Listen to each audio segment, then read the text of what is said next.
देखिए प्यारे बच्चों, आज हम स्टार्ट कर रहे हैं इंडेक्स सेकंड, भारित सूचकांक, वेटेड इंडेक्स।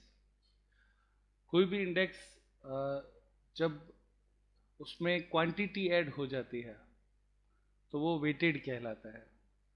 जो इंडेक्स सिंपल इंडेक्स था, जो हमने पहले चैप्टर पढ़ा था, उसमें केवल प्राइस इंडेक्स था।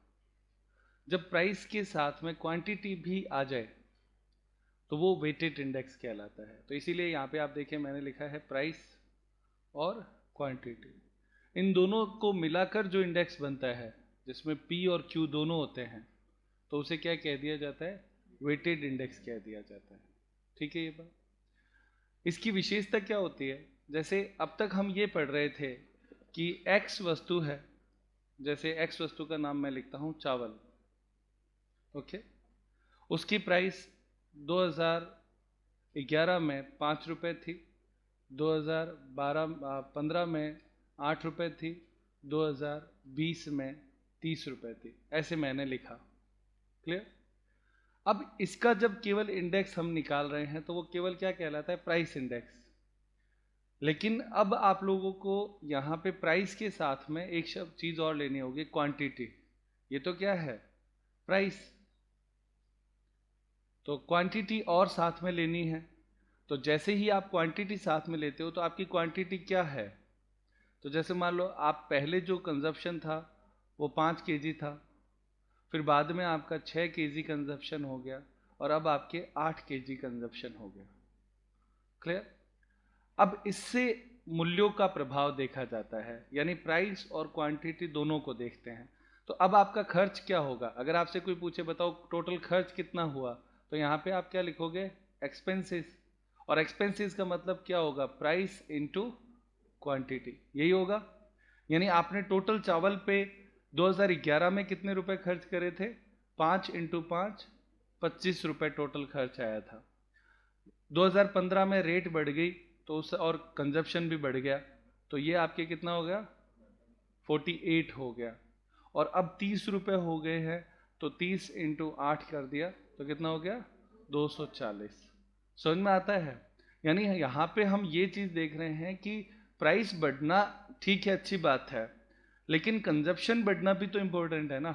तो जब प्राइस और कंजप्शन दोनों को, कंजप्शन मतलब हो गया क्वांटिटी, इन दोनों को एक साथ मिलाए तो हमें एक्चुअल में महंगाई का पता चलता है। अब आप कहेंगे कैसे? जैसे मान लो आपको एक एग्जाम्पल के रूप में मैं एक शब्द लिखता हूं, बादाम, आलमंड।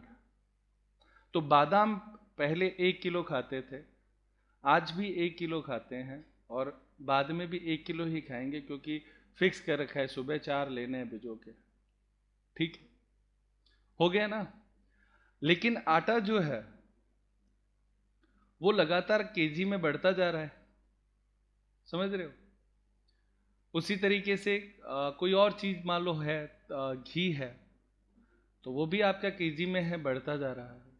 अब हुआ क्या, ये चीज मैं आपको समझा रहा हूं। देखो क्या है कि आटा जैसे है, वो पहले अपने 40 केजी लगता था, और अब जो चेंज होके वो आपके क्या हो गया? 50 केजी लगता है। क्लियर?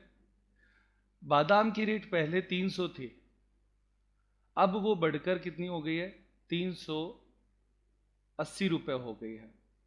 पर इससे हुआ क्या कि बादाम चूंकि हम 1 किलो ही कंज्यूम करते हैं, तो हमारे घर का खर्चा जो है वो केवल 80 रुपए ही बढ़ा। समझ में आती है बात? लेकिन आटा जो है वो पहले क्या था? आपके 20 रुपए था। क्लियर? अब वो 30 रुपए हो गया। तो उससे क्या फर्क पड़ा? केजी में कितना बढ़ गया? 10 रुपए। तो और केजी 10 रुपए भी बढ़ गया और इधर भी 10 रुपए रेट बढ़ गई, तो कितना फर्क पड़ गया? 100। यानी आप ये नोटिस करें कि इसमें 80 रुपए ही बढ़े, रेट तो काफी बढ़ गई, रेट तो ज्यादा बढ़ी है ना उसमें, लेकिन उससे हमारे खर्च पे ज्यादा प्रभाव नहीं पड़ा, 80 रुपए ही बढ़े।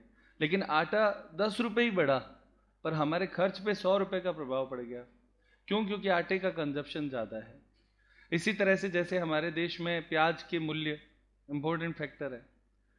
वैसे मान लो प्याज जो है वो आपके अभी 40 रुपए किलो है।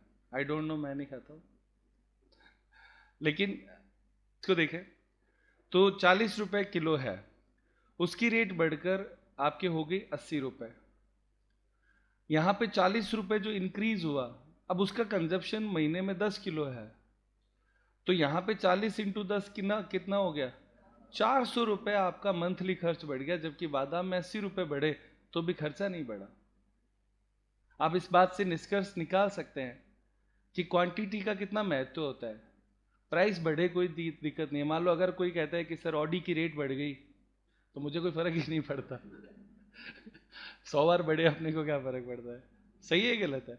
तो इस तरीके से ये तो जितनी भी आवश्यक चीजें हैं जो हम डेली रूटीन में यूज करते हैं, तो वहां पे रेट बढ़ना, थोड़ी रेट बढ़ती है, लेकिन चूंकि उनका कंजप्शन हर परिवार में बहुत होता है, तो भी उसके घर के खर्च में बहुत प्रभाव पड़ जाता है, खर्चा घर का बढ़ जाता है। तो हम यहाँ पे इस पूरे चैप्टर को, यानी वेटेड इंडेक्स हम क्यों पढ़ रहे हैं, उसकी मूल थीम मैंने आपको बताने की कोशिश करी कि जब तक आप प्राइस के साथ क्वांटिटी को एसोसिएट नहीं करते हो, आपको सही इवेल्युएशन नहीं होता है कि महंगाई कितनी बढ़ गई। जब क्वांटिटी आएगी तब पता चलता है, क्योंकि जो चीज़ हम ज़्यादा कंज्यूम करते हैं उनमें प्राइस थोड़ी सी भी बढ़ती है ना, तो हमारे घर का खर्चा बढ़ जाता है। और जो चीज़ हम कम कंज्यूम करते हैं, लग्जरी के गुड्स हैं, उनमें अगर रेट ज़्यादा भी बढ़ती है तो हमारे घर पे खर्च का प्रभाव नहीं पड़ता। जैसा कि अभी मैंने एग्जांपल में बताया, चाहे ऑडी की रेट कितने ही लाख रुपए बढ़ जाए, फरारी मेरे भरोसे कितनी महंगी हो जाए, है ना, हवाई जहाज की यात्रा कितनी महंगी हो जाए, होटल में कितना भी महंगा मिले और पिज़्ज़ा कितना भी का भी आए, मुझे कोई फ़र्क नहीं पड़ने वाला है। लेकिन हाँ, ज़रूरी चीज़ होगी तो फ़र्क पड़ेगा। तो ये इंडेक्स इस बात को समझाता है। मैं उम्मीद करता हूँ आप लोगों को अच्छे से समझ में आया होगा। सबसे पहला फॉर्मूला हम देखते हैं, उपभोक्ता मूल्य सूचकांक। इसको इंग्लिश में बोलते हैं कंज्यूमर प्राइस इंडेक्स। इसका एक और नाम है जीवन निर्वाह सूचकांक, कॉस्ट ऑफ लिविंग इंडेक्स। जीवन निर्वाह सूचकांक इसको इसलिए कहते हैं कि एक व्यक्ति के जीवन में वो कितनी वस्तु और किस प्राइस की खरीदता है, उसका अगर आपको इवेल्युएशन करना है तो ये इंडेक्स होता है। तो कंज्यूमर का भी मतलब व्यक्ति से ही होता है जो कंज्यूम करता है, और लाइफ जो जीवन निर्वाह है, लाइफ इंडेक्स जो उसको बोलते हैं, तो ये जीवन निर्वाह से संबंधित होता है। यानी जो आम रूटीन में व्यक्ति कितनी वस्तु का उपयोग करता है, क्या प्राइस है, चावल कितना खाता है, गेहूँ कितना लेता है, घी कितना होता है, ये घर के सामान, तो उनसे रिलेटेड इंडेक्स निकालना होता है। इसीलिए इसको जीवन निर्वाह सूचकांक या उपभोक्ता मूल्य सूचकांक कहा जाता है, कंज्यूमर प्राइस इंडेक्स, नाम से पता चलता है। इसका फॉर्मूला होता है इंडेक्स का sigma R W upon sigma W. इसमें आर का मतलब तो इंडेक्स से होता है P1 अपॉन P0 इंटू 100, ये तो हमने पीछे करके देखा हुआ है। प्राइस इंडेक्स ऐसे ही तो निकालते थे, P1 अपॉन P0 इंटू 100। और W का मतलब होता है P0 यानी बेस ईयर की price into Q0 base year की क्वांटिटी, यानी पिछली प्राइस और पिछली क्वांटिटी दोनों, जीरो का मतलब क्या हो गया, पिछला, बेस ईयर का बोल सकते हैं। P0 और Q0 की गुणा करनी होती है तो W आ जाएगा, W आना और R दोनों आ जाएंगे तो दोनों की गुणा कर देंगे तो RW बन जाएगा, और उसमें W का भाग दे देंगे। तो ये सबसे पहला फॉर्मूला हो गया नंबर 1, उपभोक्ता मूल्य सूचकांक। इसका एक क्वेश्चन लिखते हैं, जल्दी से देखिए प्यारे बच्चों। ये आपका क्वेश्चन है, इसमें आपको कैलकुलेट करना है सबसे पहले कंज्यूमर प्राइस इंडेक्स, जिसका फॉर्मूला अभी आपने देखा sigma R W upon sigma W होगा। अब इस क्वेश्चन में आपको सबसे पहले वस्तुएं दे रखी हैं। ये वो वस्तुएं हैं जो घर में काम में आती हैं, उपयोग में लेते हैं। इनमें से ए वस्तु जो है वो पर क्विंटल के हिसाब से रेट दे रखी है, बी में भी पर क्विंटल है और सी में भी पर क्विंटल है। डी जो है यहाँ पे केजी है, ये क्विंटल ही है, ओके। डी में यहाँ पे लिखा है पर मीटर, यानी ये कोई ऐसी चीज़ है जो मीटर में आती है, और ई जो है वो वापस पर केजी हो गया। क्लियर? ये हो गई यूनिट। यूनिट मतलब जिस रूप में वो आती है, मीटर में आती है या केजी में आती है या लीटर में आती है, ठीक है। अब आता है क्वांटिटी। क्वांटिटी 2018। तो अब आप देखो यहाँ पे दो ईयर हैं, 2018 और 2019। तो जो 18 है वो पहले वाला हो गया, पुराना हो गया। तो जो पुराना है वो Q कहलाता है ना, Q, और कौन सा, जीरो, तो इस पे आप लिखो Q0 और ये हो जाएगा P0, Q0 और P0 हो जाएगा ये।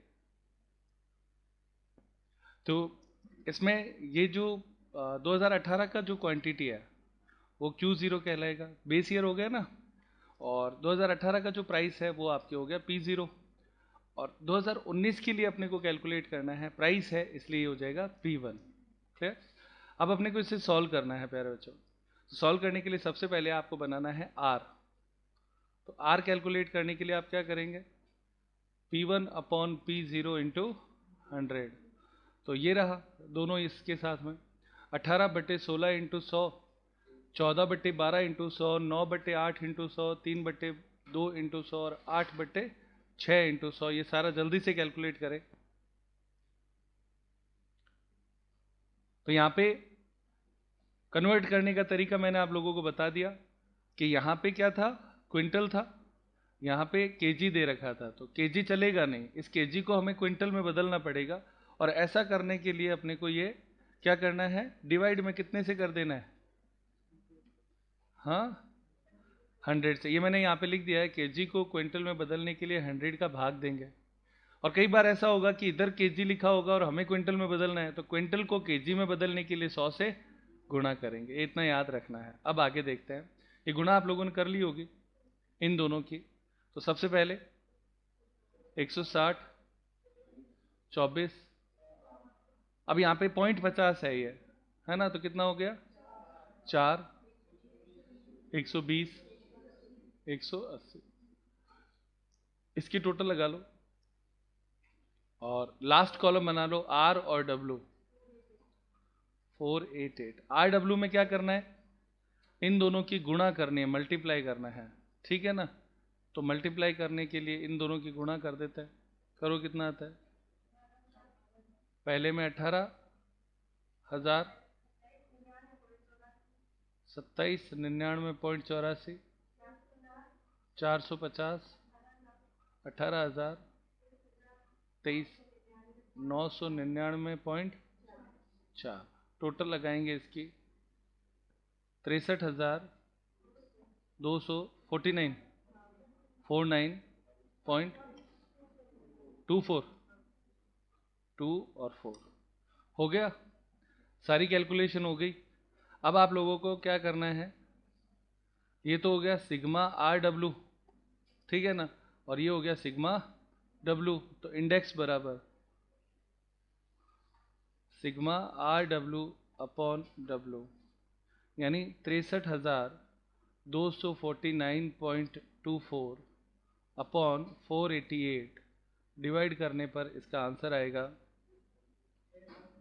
129.60। ये आपके बॉक्स में बंद कर लो, ये आंसर हो गया। समझ में आया प्यारे बच्चों? आसान है, कोई दिक्कत नहीं है। सेकंड मेथड में समूही व्यय रीति, सेकंड मेथड है ये, एग्रीगेटिव एक्सपेंडिचर मेथड। इसका फॉर्मूला होता है सिग्मा P1Q0, इसको मैं 10 कह सकता हूँ, अपॉन P0Q0 00, तो 10/00 इंटू 100 है, ऐसे याद रख सकते हैं आप लोग।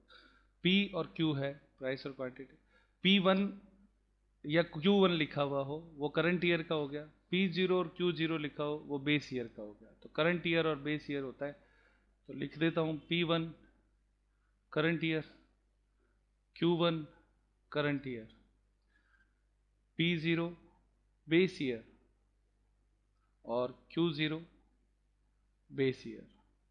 0 का मतलब बेस के लिए है और 1 का मतलब करंट ईयर के लिए है।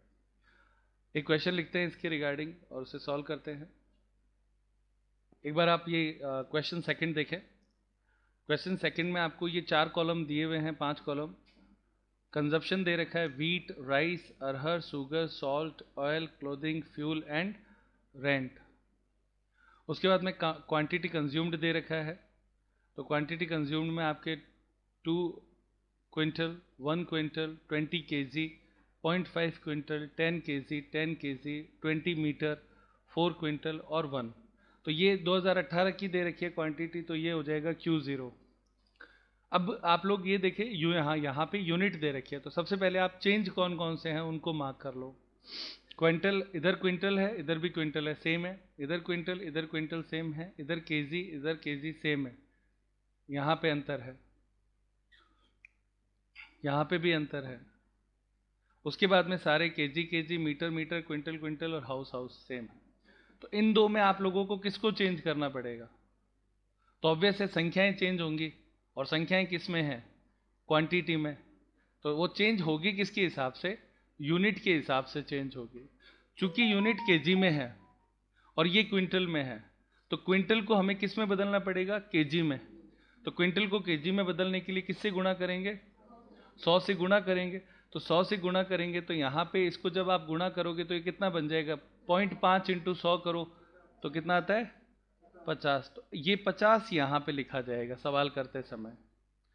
उसी तरीके से यहाँ पे 10 केजी है, इसको क्विंटल में बदलना पड़ेगा। तो केजी को क्विंटल में बदलने के लिए 100 का भाग देते हैं, तो 100 का भाग देने से हो जाएगा 0.10।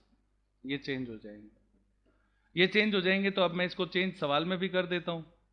यहाँ पे ये जो था उसको हम यहाँ पे अब लिख देते हैं। पहला आया था 50 और दूसरा हो गया 0.10। ये अब बन गया केजी और ये अब बन गया क्विंटल। हो गया सारा चेंज। ये चेंज आपको शुरुआत में ही सवाल में देखते ही कर लेना है। अब आपको इसमें एग्रीगेटिव मेथड से सॉल्व करना है। तो एग्रीगेटिव मेथड का फॉर्मूला क्या है प्यारे बच्चों? 10/00। 10 का मतलब है P1 Q0 बट्टे P0 Q0। ये दो कॉलम आप लोगों को बनाने हैं। तो इन दो कॉलम में अपने आप ही पता चल रहा है P1 और Q0 की गुणा करनी है। तो P1 ये रहा, ये P1 है, और Q0 कौन है? ये रहा Q0। तो आपको इन दोनों कॉलम जिसको मैंने हाईलाइट किया है उसको आपको मल्टीप्लाई करना है। जल्दी से आप मल्टीप्लाई करें और इस कॉलम में लिख दें। तो अब आप 2 इंटू 200 करेंगे तो ये आपके कितना होगा? 400। फिर 220, 56, 150, 6, 80, 100, 80, 20 या 30, टोटल 1122। अब इसके बाद में आप लोगों को मल्टीप्लाई करना है अगला किसका? P0 और Q0 के लिए। तो P1 को मैं हटा देता हूँ, PQ0 को भी हटा देता हूँ। अब मल्टीप्लाई जिनको करना है उनको हाईलाइट करता हूँ। तो वो आपके सबसे पहले P0 इसको लेना है और इसकी मल्टीप्लाई किससे करनी है? Q0 से करनी है। इन दोनों की मल्टीप्लाई करेंगे तो सबसे पहले आप बोलें 200, 160, 24, 100, 4, 40, 60, 64 और 20, टोटल 6, 7, 2 है ना? ये आपके टोटल आ गई दोनों की। अब फॉर्मूला अप्लाई करेंगे, index equal to P1 Q0 upon P0 Q0। Sigma का मतलब टोटल लेना है इसका, इंटू 100 करना है। तो 1122/672 इंटू 100 करना है। तो इसका आंसर कितना आता है? 166.96। ये एग्जैक्ट आंसर आपकी बुक में दिया हुआ है। ठीक है प्यारे बच्चों, ये एग्रीगेटिव मेथड हो गया।